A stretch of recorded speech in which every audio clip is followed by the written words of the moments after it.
Hi friends, welcome back to my channel. I'm Em, and today we are going to do a reading wrap-up for the month of May.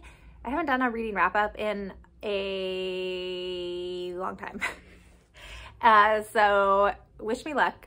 They're a little overwhelming for me to film, which is why I haven't done one since I think February.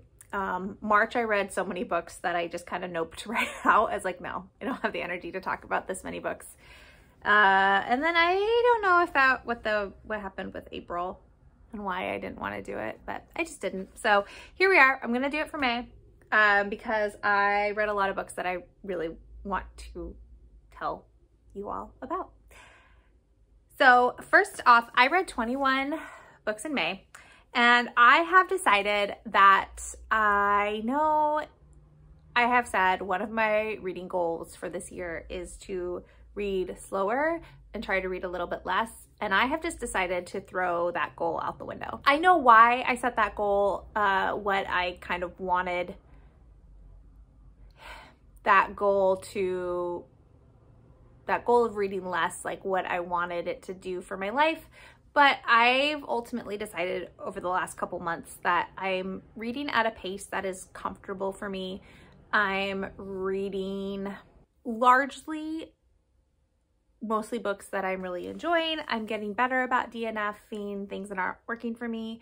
So most of my books are hovering between like a 3.5 and a 5. I don't have a lot of lower star ratings because I will DNF that book if I feel like it's going to be a super low rating, with a few exceptions, a few squeaked in this month.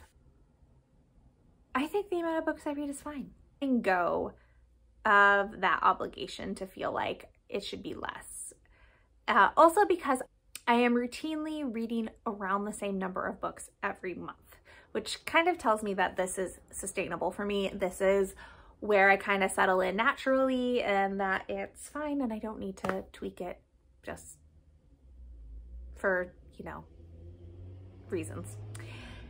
Anyways, that's being said, let's jump right into it. I divided these up into sections and they're kind of arbitrary sections based on vibes. So let's start off with the Kingfisher section because, I went down a little bit of a rabbit hole with Kingfisher in May and it was delightful. I highly recommend it. It brought so much unexpected joy to my reading life. I'm not doing these in the order I read them because I flip-flopped back and forth between these two series. But I read all of the Clocktor War duology. Book 1 is Clockwork Boys. Oh, these are so shiny. And book 2 is The Wonder Engine. I loved this so much. I think I gave Clockwork Boys a 4 and then I gave Wonder Engine a 5. I really loved this duology. We have a character named, oh man, how did I forget her name already? What? How do you not have her name? Slate, thank you. Slate is one of our main characters, and she is a forgery artist, and she has been tasked with putting together a team of criminals basically to go and try to figure out what these monsters are that have been spotted coming out of another kingdom and slaughtering people in between these two kingdoms. And so she enlists her ex-boyfriend Brenner, who is an assassin, and then rescues Caliban from prison. And Caliban is a paladin who has been arrested because he was possessed by a demon and the demon used his body to slaughter, I think it was 8 nuns and novices. And because he wasn't technically in control of his body, the kingdom won't hang him, but he also killed a bunch of people, so they threw him in jail. And I just loved the group of people we have. I liked their banter. I liked how they worked together. There's a romance in here that I really loved. I love that Kingfisher in her fantasy romance, because this is definitely fantasy romance, writes older characters. Like, I like that Slate is in her 30s. I like that Brenner is almost 40. Is Brenner almost 40? Caliban is almost 40. I can't remember. I think Brenner's in his 30s. And you know, so like their backs hurt and like their knees are bad and they get tired and you know, they can't stay up until 2 a.m. and then wake up and go like save the day. I mean, they can, but they're gonna be real cranky about it because they're older. And I just really loved it. And I loved the world. I'm trying to think of something critical to say about this duology, and I don't think I have it. I think I just loved it so much, and I'm so glad I read these. I can see these becoming comfort reads because of how much I love them. And then I also read, I don't even know what this series is called. I guess the Paladin series, the Saint of Steel series, is that what it's called? Yes, the Saint of Steel series. So book 1 is Paladin's Grace, and book 2 is Paladin's Strength. I actually just finished Paladin's Strength this morning. So these are part of a trilogy, but I think they could be read as standalones because they follow different characters. So this one follows Stephen, who is a paladin. This is also the same world as this duology, just different characters. So Stephen is a paladin and his god has died, and he and the rest of his paladin brothers are really kind of at loose ends with each other and don't really know what to do. And then he meets Grace, who is a perfumer. Is that the right word?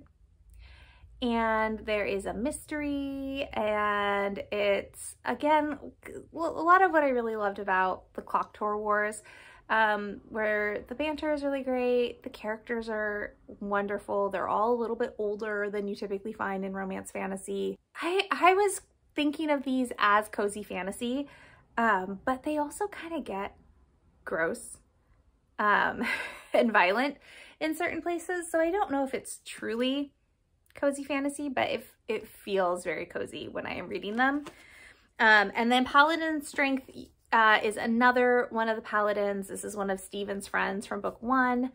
His name is Istvan, and he is going out on the road with a team to try to figure out something that has been happening to people. People have been beheaded, but the head that's found next to these bodies is not their own. And it's a little bit of a continuation from the first one. And then on the road, Istvan meets Clara, and Clara is a nun, and Clara has a very big secret that was pretty cool. I really liked it. And again, like, they're older. Istvan's 40, Clara's 36. I like that Clara is a big person. Like, she's 6 foot tall. She's broad-shouldered, she's got big hips, she's super strong, and I liked that narrative of how powerful she is. That was really cool. And I liked, because Istvan is also really big, and so there was a lot of really sweet moments of Istvan realizing he didn't have to walk on eggshells around Clara because she was going to give as good as she got. I really like this. I think I gave this 4 stars, and I gave Paladin's Grace 5 stars. And the only reason is I didn't connect to Istvan and Clara as quickly as I connected to Stephen and Grace. So there is one more book in this series that's about an entirely different paladin. And I'm so excited. That was such a fun bookish adventure. All right, the next section is disappointments. I'm just gonna do it and get it out of the way. First one is Loved Flushed by Evie Mitchell. This was on my self-destructing TBR list for May. And this is book 2 in the All Access series. I really loved book 1. Not my type. And this one, we follow our main character, Annie, who has Crohn's disease, and she has a sustainable toilet paper company. And then Link is her ex-boyfriend, and he has inherited paper mill that his father has kind of like run into the ground a little bit. He didn't make very good business choices. And it's up to Link and his brother to try to save the business. And this one, I feel like this one could have been longer and I probably would have liked it better.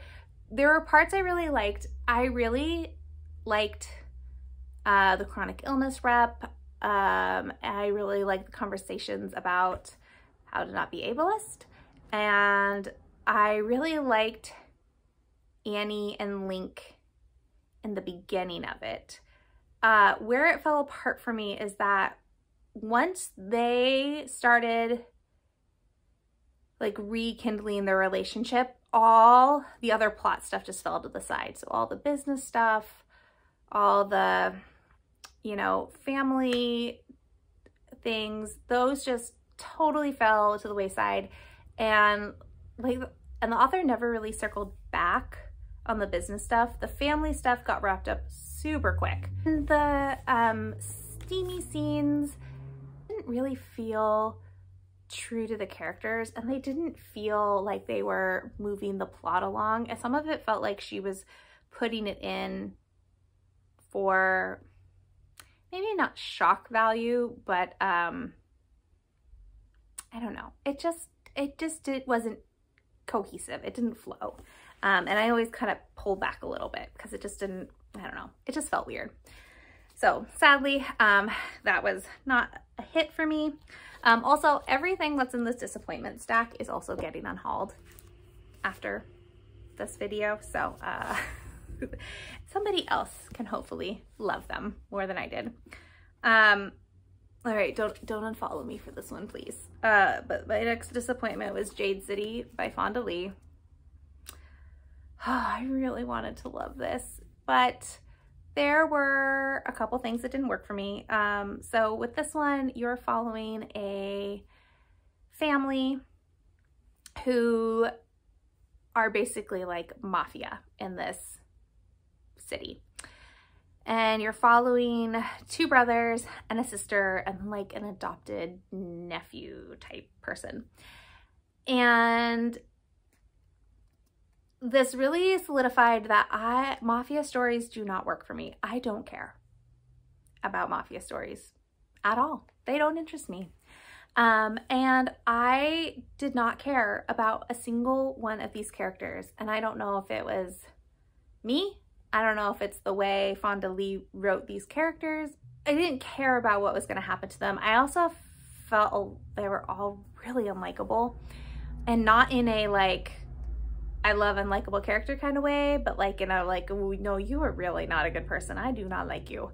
There's a lot of misogyny in this book. There are a couple of steamy scenes, and the steamy scenes felt like they were written by a man. And there were a bunch of parts in this where if I didn't know Fonda Lee was a woman, I would have thought this was written by a man, because it fell into a lot of those like stereotype, oh, this is how men write women things. Like when you see those BuzzFeed articles about like the ridiculous way male authors will write women, it felt like that. And I don't know why, but I did not like it, and I gave it 2.5 stars, and I am not going to be continuing on with the series. So yeah, but at least now I know that that series is not for me. Another disappointment was Fox Hunt by Rem Wigmore.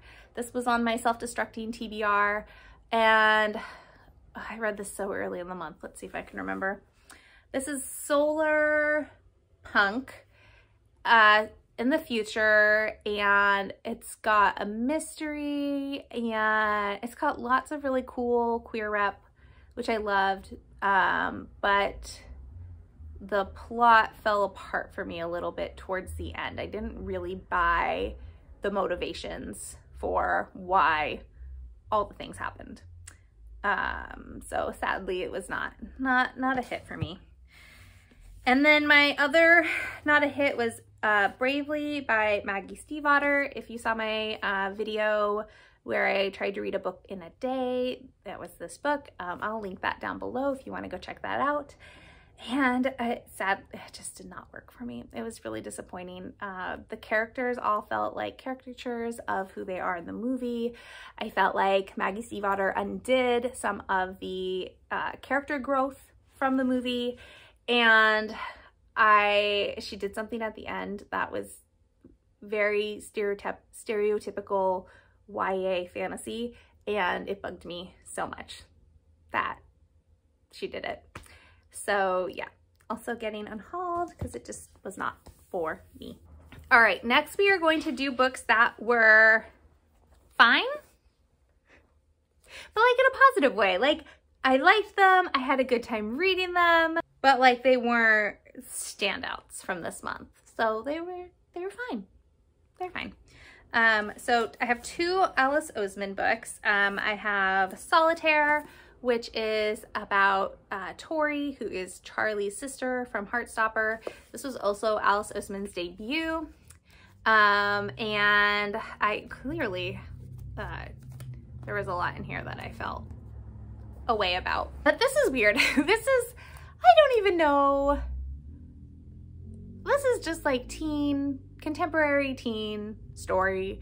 There's a little bit of a plot, but I felt like it was like an external plot.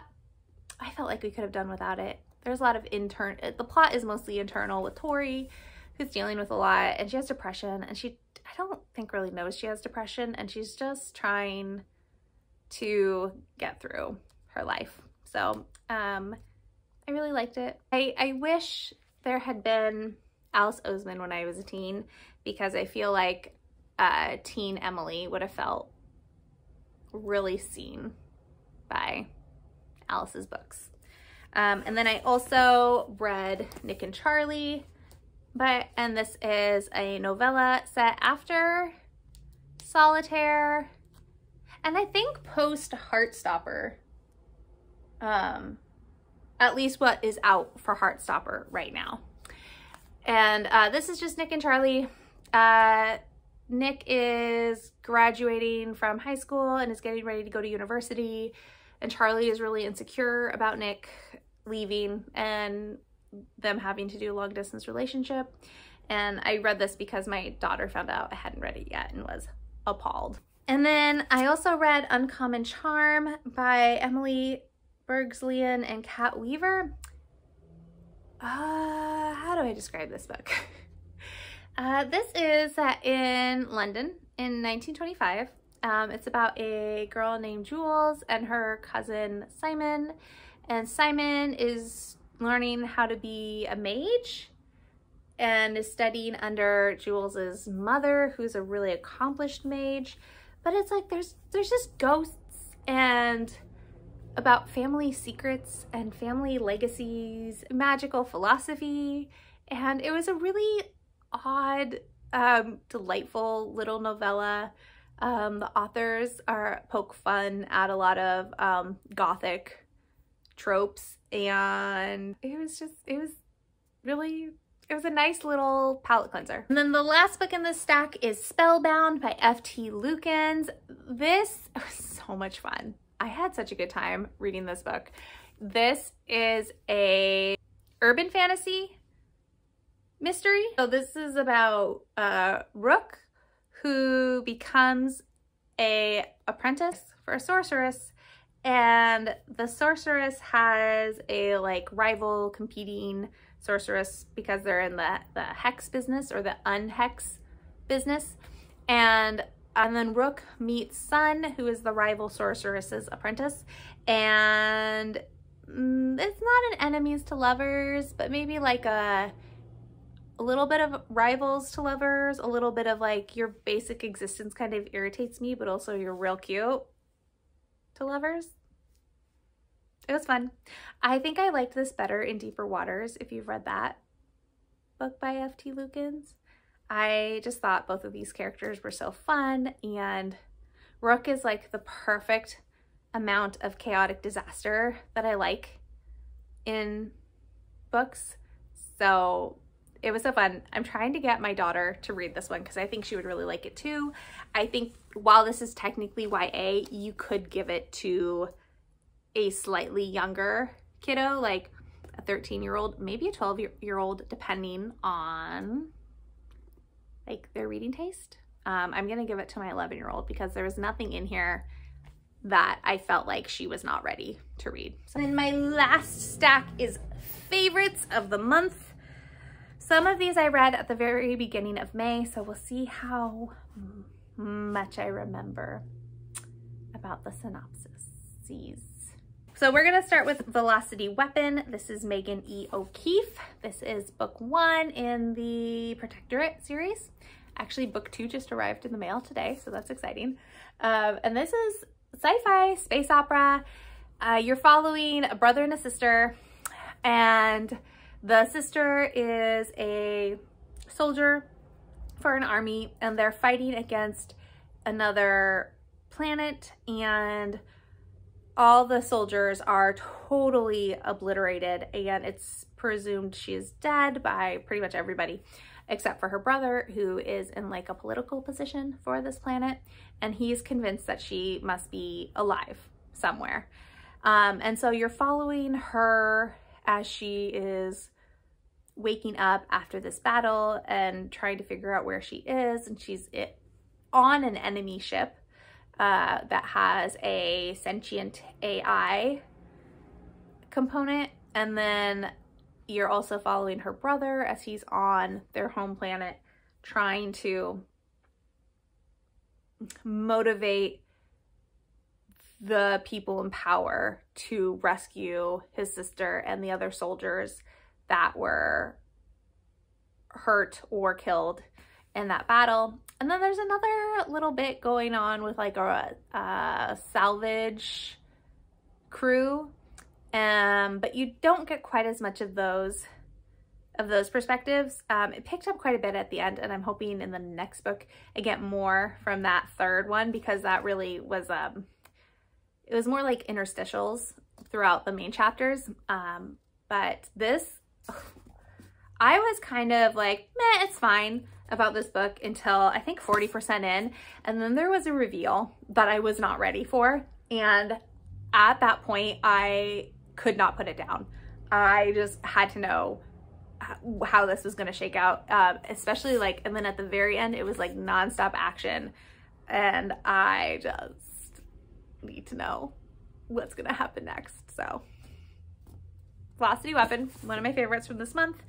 Another favorite was book 6 or 7 in the Lady Sherlock series. This is A Tempest at Sea. I'm not really going to do a synopsis because the Lady Sherlock series, if you aren't familiar, they are not standalones. You need to read them in order and not wait too long in between the two books, between each book, because if you forget, too bad. Sherry Thomas is not going to hold your hand and tell you what happened in the last book. You are expected to remember and to keep up with her, which I dig so much. So this is directly following the events of the previous book. We're on an ocean voyage with all of our characters. I do love that everyone is kind of brought back together in this book, because in the last couple books it felt like a lot of our main characters, well, a lot of our supporting characters, because this is quite a full cast book. You're not just following 1 or 2 people, you're following a whole bunch of people. And they have all felt pretty scattered to me for the previous 2 books. So it was nice that in this one, Sherry Thomas brought them all back into one spot. And it was so good. It was a good time. I absolutely loved it. And I realized I've been thinking about books set on ships wrong for so long. I've just been wrong. So now I've been corrected. I also read The Princess and the Grilled Cheese Sandwich by Dea Muniz. This is a graphic novel. This is so stinking cute. If you like The Princess and the Dressmaker, if you like Bloodlust and Bonnets, I read this because it was lovely. It's historical in a lot of the fashion, in the way women are treated, in the rules for society. But then there's also like a page where the main character is like playing her Switch. So I don't know. It's just fun. You cannot take this book too seriously. If you take your books seriously, this will not be a good time for you. But this was a great story about Cam, whose father is about to die, and Cam is not married and she's gay, and her dad is like, yeah, but the law is, you know, you can only inherit if you are married. And she's like, I'm not gonna get married. And he's like, okay, then we will make you my son. And when I die, you need to move far away to a big city and pass yourself off as my son so that you can inherit. I think he's an earl. Oh, count.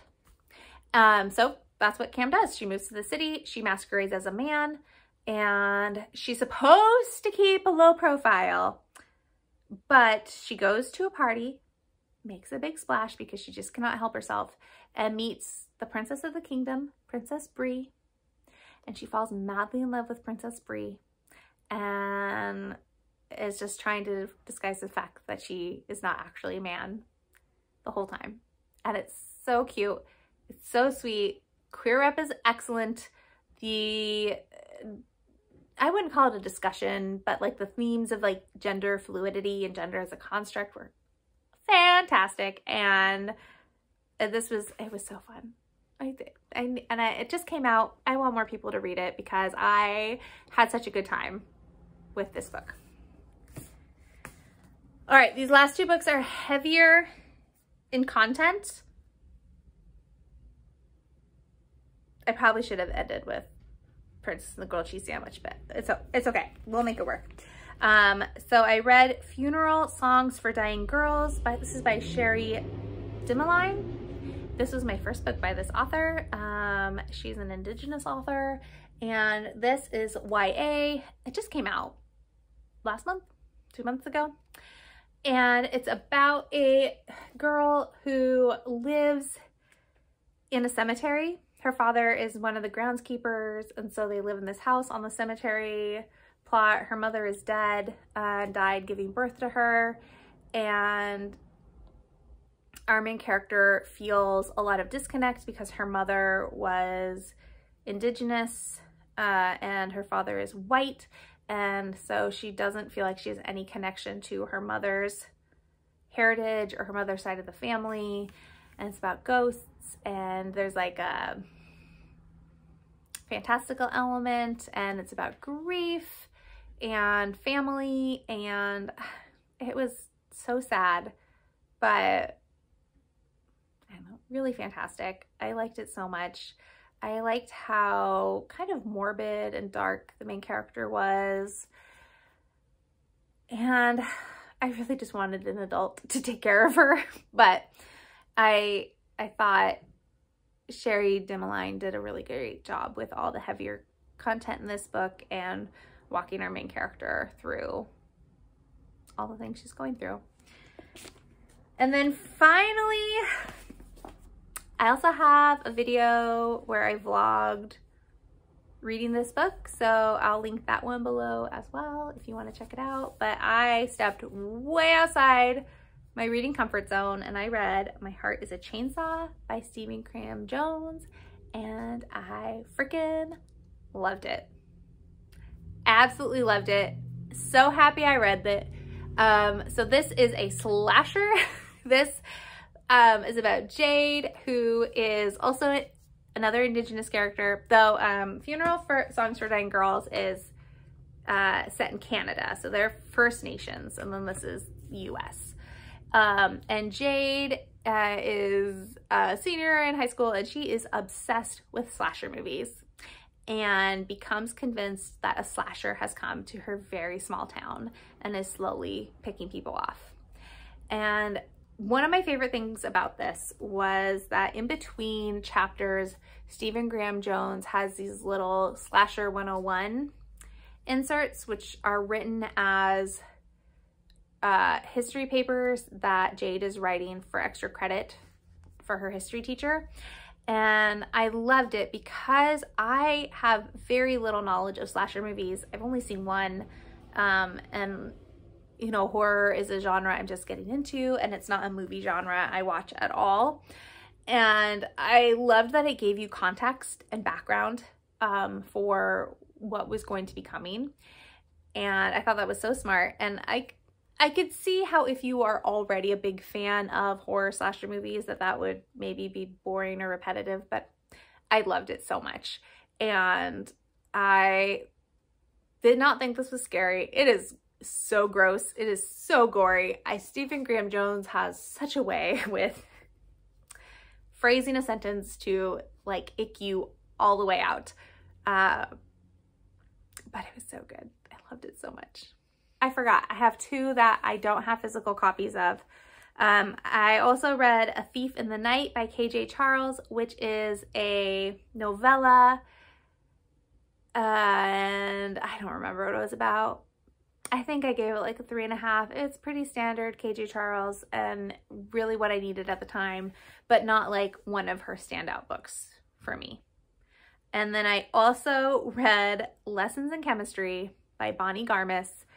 And I hate how much of a basic bitch I am, but I freaking loved it. 5 stars. I get the hype.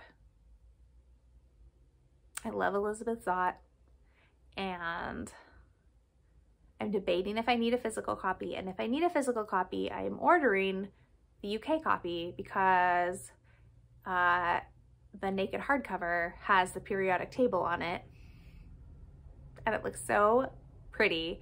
And also, I saw somewhere on the interwebs that Bonnie Garmis does not like her US cover, which I was like, oh, you never see authors saying anything if they don't like their covers. And I kind of digged it. And I was like, can we normalize this, please? Because I know some authors who have very ugly covers for some of their books, and I just question them every time they say, oh, I love my cover. I'm like, but do you? Do you love your cover? Have you seen your cover? Because I feel like if you've seen your cover, you would not love your cover. But anyways, those are all the 21 things that I read in May. It was a pretty good reading month. Even with like the disappointments that I had, the things that I loved made it totally worth it. Like between my Kingfisher deep dive and then the stack, like totally worth to have some duds. So if you made it to the end of this video, thank you so much for watching. I appreciate you spending your precious time with me so much. And if you want to leave an emoji, I don't know, let's do a heart. Any color heart you want. And I will talk to you all in the next one. Okay, bye.